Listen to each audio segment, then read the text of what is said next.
Austro-Hungarian border measure the scope of Hungary's anti-Red Revolt. West Hungary is rebel-controlled.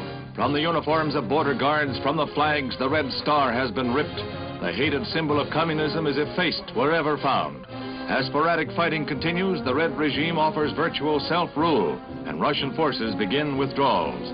Shipments of plasma are rushed across the frontier, where once the Iron Curtain barred all friendly contact.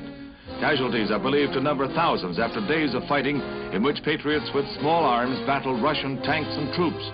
From the United States, more plasma and medical supplies are being airlifted. The human need is clear, but the political outcome hangs in the balance after a revolt that began with student demonstrations and spread across the country like wildfire. At the United Nations, 5,000 denounced the massacre of Hungary's rebels, a grim reminder of the cost of the most telling blow ever struck at Russia's satellite empire.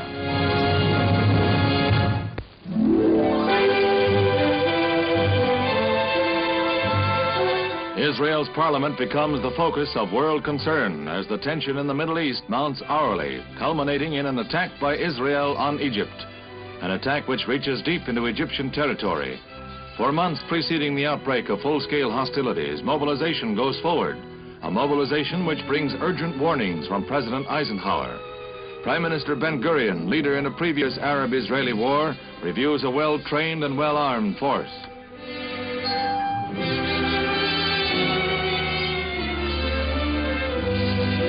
On the other side of the border, a resurgent Egypt under President Nasser displays its armed might. Newly equipped with red-manufactured weapons, the Egyptian army spearheads the growing strength of Middle East Arab nations, almost solidly aligned against Israel. The tinderbox that is the Middle East, smoldering for the past 7 years, appears near eruption, as a tense world hopes war may be averted.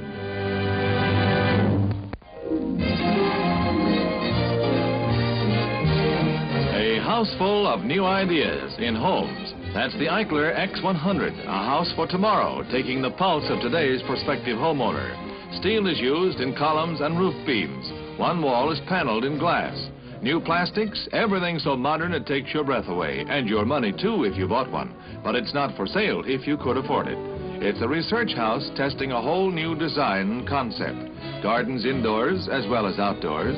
New products and new twists like plastic domes providing illumination day and night. What's cooking in the kitchen? A lot more new ideas. For instance, a sliding table with built-in stove. You'll really feel at home on the range. Flushed from his mountain hideout, Dethan Kamathi, last of the leaders of the dreaded Mau Mau, is wounded by native police and taken to a hospital in Nairobi.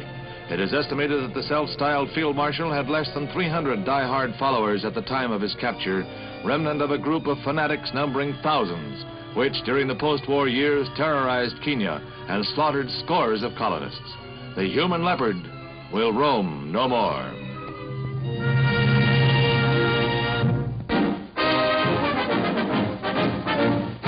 It's homecoming day in Atlanta, where embryo engineers from Georgia Tech parade in their rambling wrecks. Some of the mechanical monstrosities run, some have to be pushed, but everyone has a ball. The fun continues at Grant Field, where the Georgia Tech team plays host, a rough host to Tulane. George Volkert opens the second quarter, carrying to the Tulane 30. Undefeated and untied, Tech rolls to an overpowering victory before a homecoming crowd of 40,000 fans. Toppy Van passes on the run.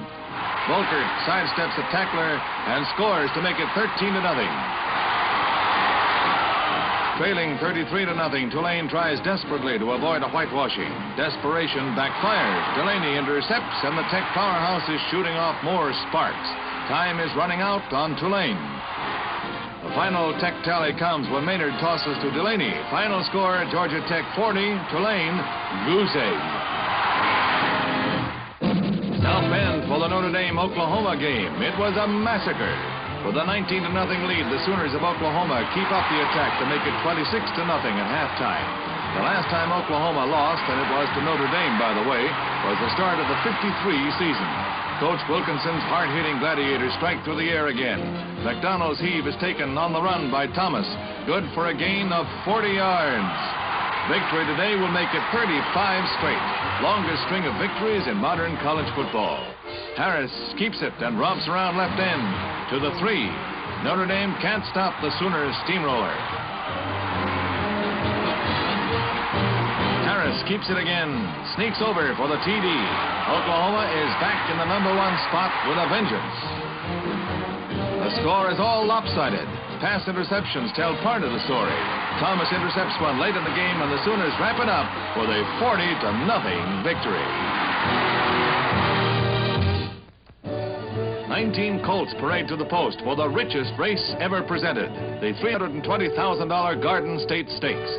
Trainer Sonny Jim Fitzsimmons entered the favorite Bold Ruler. At the start, Jaunty John breaks far from the outside and sprints into the lead. A daring attempt to steal the race that ended at the 3/8 pole in a collision with Bold Ruler that knocked both favorite and outsider out of contention. But it's a thriller for the $40,000 on hand in the home stretch. Federal Hill, Barbizon, and Amarillo battle it out neck and neck. It's Barbizon by a nose, winner of nearly $200,000. Quite a bouquet from Garden State.